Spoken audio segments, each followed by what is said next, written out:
Evening, everyone. My name's James. I've been a broker now for 5 years. Louise brought me on like 5 years ago now, and we've been going strong ever since. And today I really wanted to present something that I particularly find really fun in broking, and that is using equity to help clients like yourselves build a property portfolio. I want to talk about the actual vision of what you're trying to use a portfolio for and why you're trying to build a property portfolio, because there's many different ways to invest, and property is one exceptional way to do it. Well, I think so at least. I want to talk about equity and actually using equity in your property to actually save you from having to front the cash for a lot of things. So, first and foremost, everyone, I just want to make a quick disclaimer that this is all general information. If you are looking for more thorough conversation about your in particular lending requirements or needs, feel free to book a meeting with myself or Louise, and we're more than happy to have a chat and discuss. So, why property? Why does it work, and why should we invest in property? Well, property for the most part is a very tangible asset. It is stable, and usually, for the most part, it is an appreciating asset. The best thing about investing with property is that you can use your equity in your current home to purchase a new investment property without actually having to front a lot of the cash yourself. So all of you, maybe way back when or more recently, when you purchased your first property, you had to save, you had to beg or borrow to get that initial deposit. And over time, as that property has grown, you can now actually use what you've built in your home to purchase something more. This allows you obviously to leverage large assets with a smaller deposit overall. So, holding property for a longer time typically results in good capital growth, means essentially you're gaining more money over time in the long and short of it. However, keep in mind the length of time you do need to hold property to really see some large capital growth can be very determined of the area that you've purchased in. And I want to talk about that briefly today. But usually what you want to see is you're not really holding a property for 2 years to get a large amount of growth. You're looking at 5, 10, 15 years down the line as an investment. Rental income does help cover the cost of the loan and the holding costs. Keep in mind, if you are looking to invest for the first time, there are multiple costs besides the mortgage you have to consider. But negative gearing may also help reduce your taxable income and the cost that exceeds rent. And that's a great question to have for your accountant. Obviously, the goal overall when it comes to having multiple properties is for that passive income and possibly at the end of the day, financial freedom.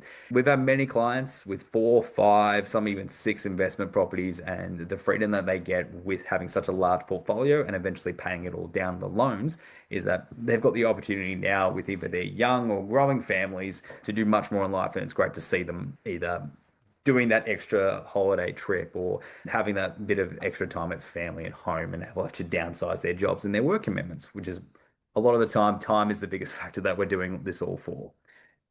So equity. A lot of people know about equity, but I want to go over in detail in case you're very new to the investment scene. When you purchase your first home, say for example, you purchase it for $500,000.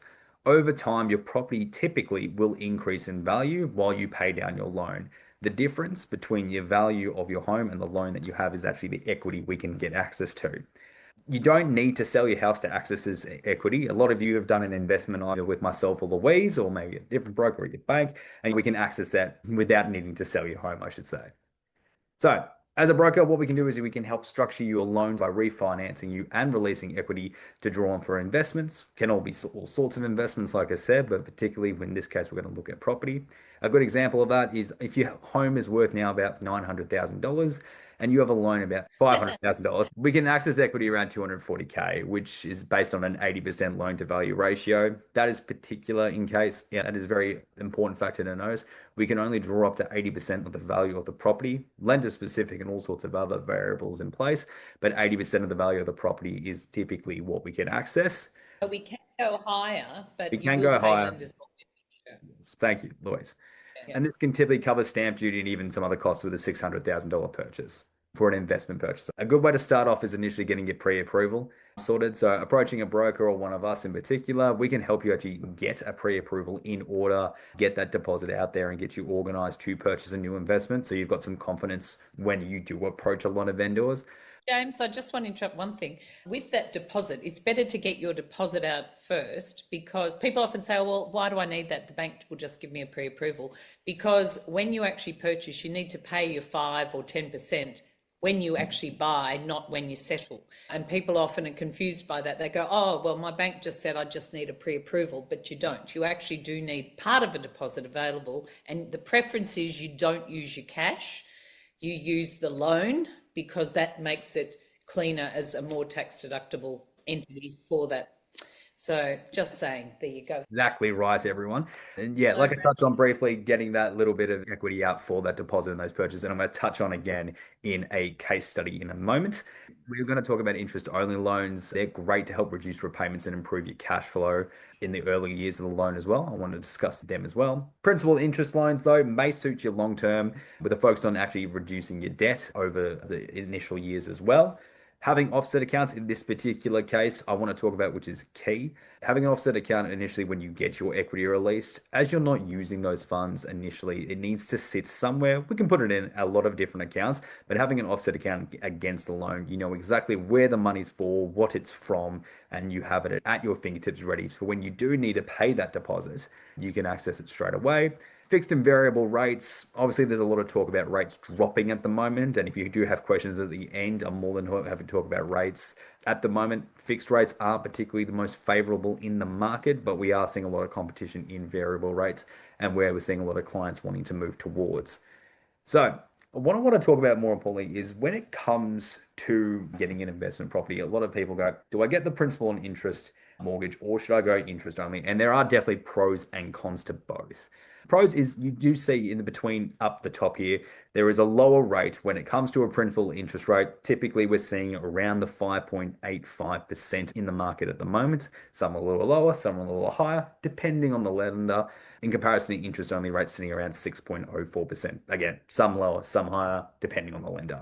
It helps you build equity, a principal interest rate, because you are now paying off that loan rather than having it sit as a stagnant loan without paying down the principal that you would in an interest-only loan. It is stronger for serviceability. They are more favorable depending on your scenario, and they're usually easier to refinance, but they do have higher monthly repayments to keep in mind, less negative gearing benefits because you are slowly paying down and slower to save for your next deposit. On the flip side of that, as far as an interest-only loan goes, there is lower monthly repayments, so improved cash flow. So if you're thinking about cash flow, in fact, I had a call today about this question. A client was seeking to look at seeing a interest-only loan versus his current principal and interest loan on one of his investments, and we're going to have that discussion later to improve his cash flow momentarily because he's got a new kid on the way, and he wants to see if he can. He's nervous because first child does help a lot.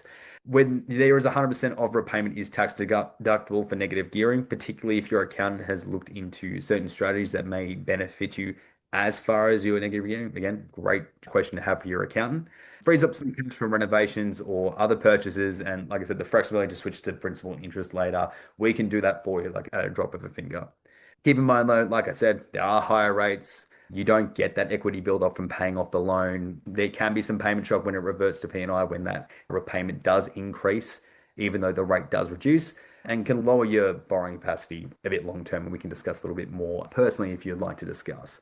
Keep in mind though, I know I've just said two different rates, but to give you an indication, I wrote these figures down for a principal and interest loan for around $500,000. The repayment looks to be about $2,947 versus an interest-only loan, which is $2,500. So it's a $400 difference a month in repayment. So you got to keep in mind there is a difference, and that can be quite substantial depending on your cash flow position at the time.